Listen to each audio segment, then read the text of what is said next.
नमस्कार दोस्तों, भक्ति श्लोक चैनल में आपका स्वागत है। पौराणिक कथाएं। द्रुपद से द्रोण का प्रतिशोध। जब पांडव तथा कौरव राजकुमारों की शिक्षा पूर्ण हो गई तो उन्होंने द्रोणाचार्य को गुरु दक्षिणा देना चाहा।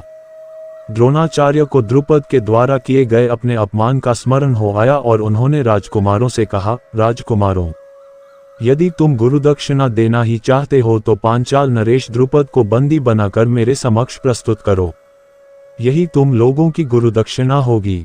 गुरुदेव के इस प्रकार कहने पर समस्त राजकुमार अपने अपने अस्त्र शस्त्र लेकर पांचाल देश की ओर चले।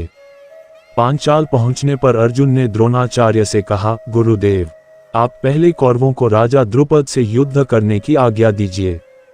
यदि वे द्रुपद को बंदी बनाने में असफल रहे तो हम पांडव युद्ध करेंगे।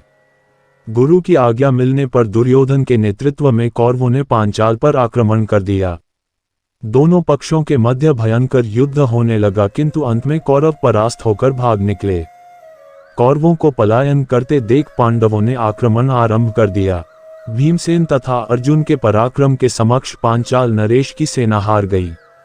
अर्जुन ने आगे बढ़कर द्रुपद को बंदी बना लिया और गुरु द्रोणाचार्य के समक्ष ले आए। द्रुपद को बंदी के रूप में देखकर द्रोणाचार्य ने कहा, हे द्रुपद, अब तुम्हारे राज्य का स्वामी मैं हो गया हूँ। मैं तो तुम्हें अपना मित्र समझकर तुम्हारे पास आया था, किंतु तुमने मुझे अपना मित्र स्वीकार नहीं किया था।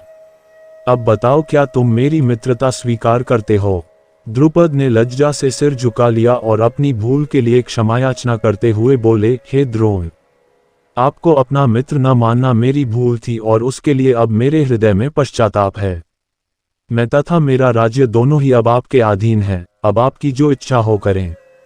द्रोणाचार्य ने कहा, तुमने कहा था कि मित्रता समान वर्ग के लोगों में होती है, अतः मैं तुमसे बराबरी का मित्र भाव रखने के लिए तुम्हें तुम्हारा आधा राज्य लौटा रहा हूं।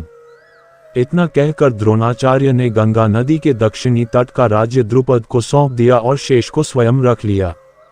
कालांतर में पांडवों ने बहुत सी अन्य विद्याओं का अध्ययन किया।